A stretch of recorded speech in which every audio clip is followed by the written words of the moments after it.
De la Madre Teresa de Calcuta sabemos prácticamente todo, o quizás casi todo.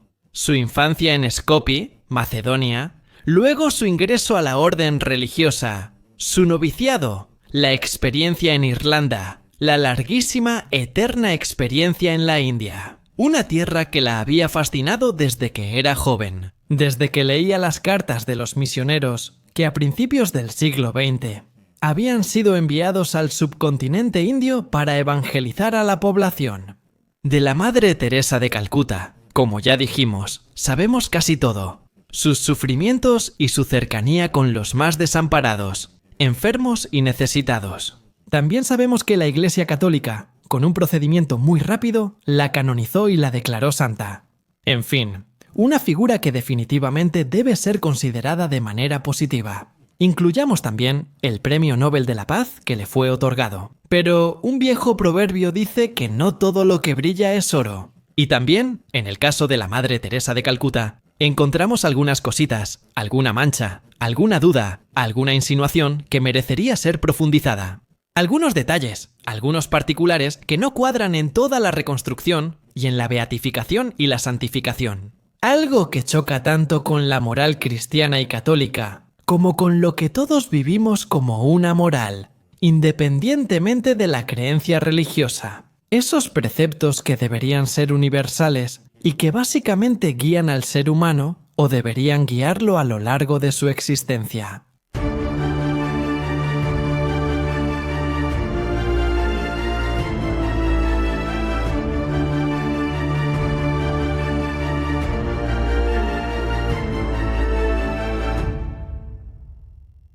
Como se dice, no todo lo que brilla es oro. El primero en pensarlo fue el periodista Cristóbal Hitchens.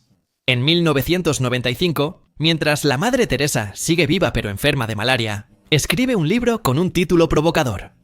En italiano se traduce como La posición misionera. Sí, lo sé, algunos de ustedes pensarán que es un título blasfemo. Desafortunadamente, no es un título mío. No puedo hacer absolutamente nada al respecto. Así es. Este libro genera escándalo, pero no solo por su título provocador, tanto por las investigaciones realizadas por Hitchens sobre la actividad de la Madre Teresa de Calcuta. ¿Qué escribe Hitchens en su libro? Que la futura santa lo daba, la pobreza, la enfermedad y el sufrimiento como dones del cielo. Les decía a las personas más desafortunadas, a los enfermos, a los pobres, a los necesitados, con alegría, que estos eran dones que venían de Dios. Ahora, si la moral cristiana y católica ha enseñado algo, es que sí, existe, al menos según ellos, un juicio divino. Existe, según ciertas interpretaciones, una predestinación que ha sido profundizada principalmente por otras doctrinas cristianas, como la luterana y la calvinista. Pero la moral católica no enseña a aceptar pasivamente todo lo que llega, sin dar un mensaje, sin mostrarle a Dios que somos dignos o indignos de lo que llega como un don. Basta leer las Sagradas Escrituras, basta leer, por ejemplo, a Job. Pero volvamos a nosotros. Dejemos de lado por un momento lo que es la doctrina eclesiástica. Hitchens, en su libro, justifica esta afirmación. Los elogios que Madre Teresa hacía al dolor y a la pobreza, con observaciones hechas en el lugar. Tomemos Calcuta, la gran metrópoli india que finalmente dio su nombre a la futura santa. En Calcuta, la Madre Teresa había establecido un consultorio, que luego se convirtió en un pequeño hospital, una pequeña clínica dedicada a los más pobres entre los pobres. Sin duda, un acto meritorio, sin duda un acto que le valió un merecido aplauso de la comunidad internacional. Pero, ¿qué es exactamente esa clínica Hitchens? Nos lo cuenta. La célebre clínica de Calcuta en realidad no es un hospital. Desde adentro no se cura, solo es un refugio o asilo. Yo también me siento mal. Un lugar donde la gente pobre va a morir. En vez de morir en la calle, entre la miseria y la suciedad, van a morir. Entre paredes destartaladas. De la clínica de la Madre Teresa, que ni clínica es. Porque la atención médica es poca, primitiva y con pocos recursos. Con personal que no está capacitado ni autorizado para brindar cuidados.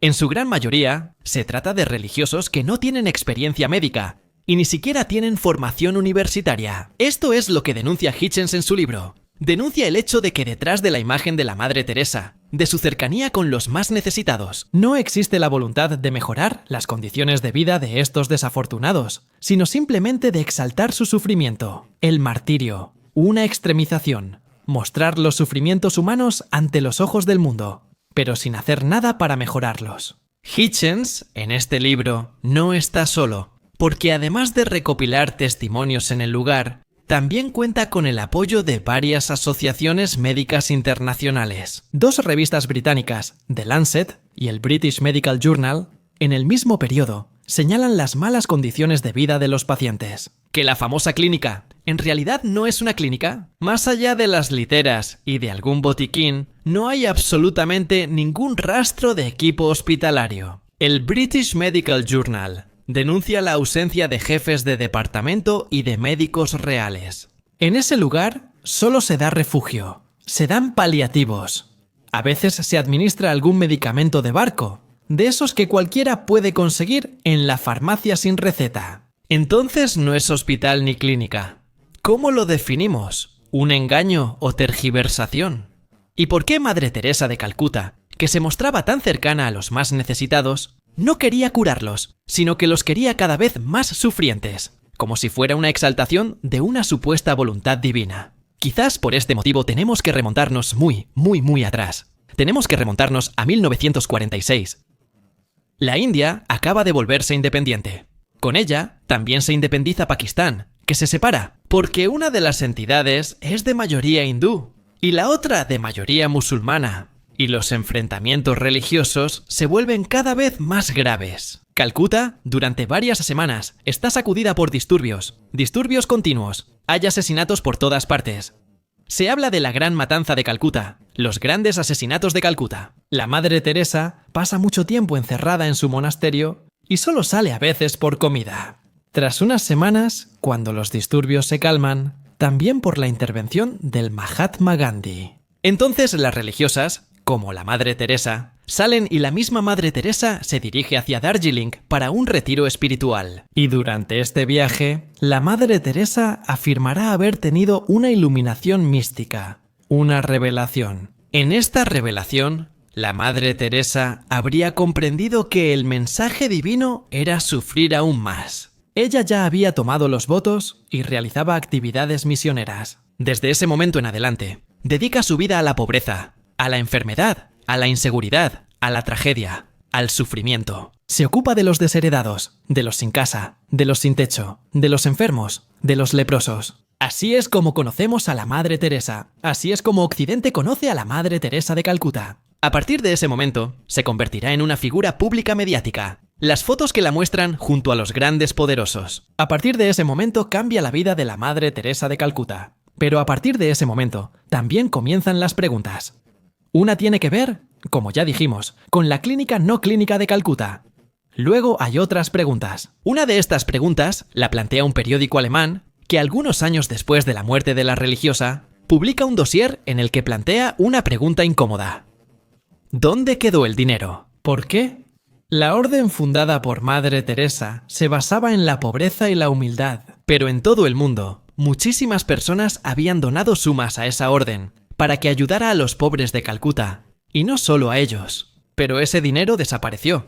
¿Por qué las instalaciones de la orden son tan deterioradas, tan espantosas en su extrema pobreza? Cuando de todo el mundo llegó una lluvia de millones de dólares a la India, ¿dónde terminó ese dinero? Nadie logra dar una respuesta a esta pregunta. Y esa es una mancha quizás aún más grave. Porque si por un lado podemos entender, aunque no aceptar, la visión de la Madre Teresa de Calcuta de exaltar al máximo el sufrimiento y el dolor, por otro lado, el dinero que desaparece en cualquier ámbito, ya sea financiero, social, económico, militar o religioso, nunca es una buena señal, sobre todo cuando después no se dan respuestas. La única respuesta que llega de los hagiógrafos de la Madre Teresa, que rechazan las acusaciones e invitan incluso a los críticos a presentar pruebas de lo que dicen. Los críticos responden, replican que, básicamente, las pruebas. La única prueba es que ese dinero ya no está, y les gustaría recibir una respuesta. Saber a dónde fueron a parar, porque si llegaron, habría que entender cómo se usaron, y si no llegaron, habría que entender por qué. Mucha gente que en público apoyó las recaudaciones de fondos, luego tal vez no entregó realmente esos fondos. En fin, entender lo que ocurrió. Hay otra pregunta que tiene que ver con el dinero. Sigue el dinero, dicen los ingleses. Siguiendo el dinero. Se encuentran personajes, llamémoslos curiosos, por no decirte algo peor. Uno de ellos se llama Canciller Keating, y es conocido en las noticias porque fue condenado por fraude. Había creado unos complicados mecanismos financieros para estafar a los suscriptores, y parte de las ganancias de su fraude habían terminado en la Congregación Religiosa de los Misioneros de la Caridad, la orden fundada por la Madre Teresa de Calcuta. Luego hay otro personaje, ya lo hemos encontrado en uno de nuestros videos. Se llama Jean-Claude Duvalier, pero el mundo lo conoce como Baby Doe. Ya entendieron de quién estamos hablando, del hijo de Papa Doe, la brutal y sanguinaria dinastía de Haití. Jean-Claude Duvalier dona grandes sumas a la causa de la Madre Teresa de Calcuta. Para quien lo haga, sigue siendo un misterio. Es extraño que realmente un dictador, que tiene mala fama entre su propio pueblo, decida donar millones y millones de dólares a la caridad. Aún así, lo hace la Madre Teresa de Calcuta. En vida, nunca respondió a las contadas preguntas sobre sus amistades políticas. A veces, para recaudar fondos, hay que hacer tratos hasta con el diablo. Y si ese diablo es Duvalier, es inconfundible.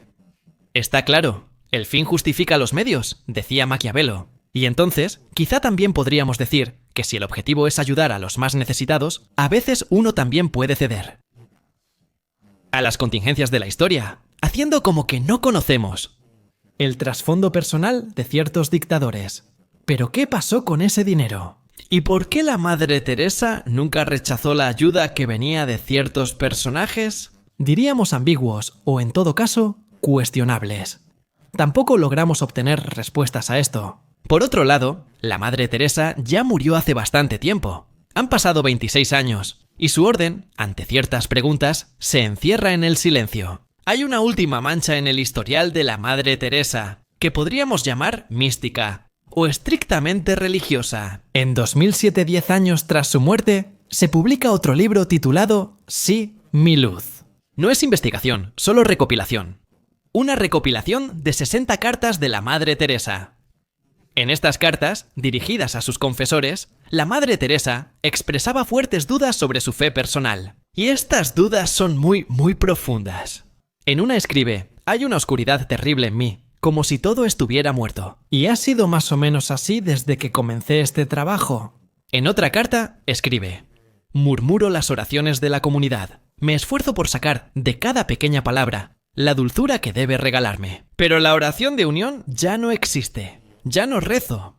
Define a Cristo en estas cartas como el ausente con A mayúscula, aquel que siempre permanece en silencio. Este libro conmociona. ¿Por qué una persona elevada a los altares hace tan poco tiempo por obras meritorias en vida? Que sin embargo, se expresaba respecto a su propia fe en términos tan duros y tan críticos, es algo que sacude los cimientos de cualquier creencia religiosa, y más aún la católica. Sin embargo, todo esto no ha sacudido la certeza inquebrantable de muchos fieles, que aún hoy ven a la Madre Teresa de Calcuta como una santa inmaculada. Otros, en cambio, siguen preguntándose hasta hoy quién fue realmente la Madre Teresa de Calcuta. Algunos estudiosos canadienses han elaborado una teoría según la cual el impacto del mundo mediático de nosotros, los periodistas, de los camarógrafos, pero también simplemente de los viajes que realizó la santa al extranjero, ha contribuido a favorecer el nacimiento de un mito intocable, intangible,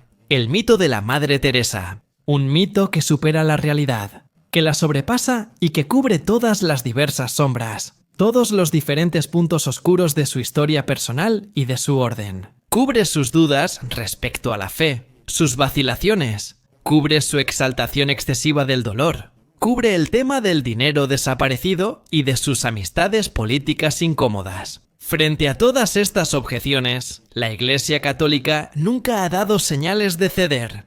Claro, no podría hacerlo. Significaría volver a discutir el dogma de la santidad. Permítanos una observación. Los humanos son infalibles por naturaleza, y definir santo, es decir, cercano a la divinidad, a un ser humano, es lo que los antiguos griegos definían como hybris, la arrogancia religiosa. el querer compararse a uno mismo, es decir, los seres humanos, con la divinidad misma.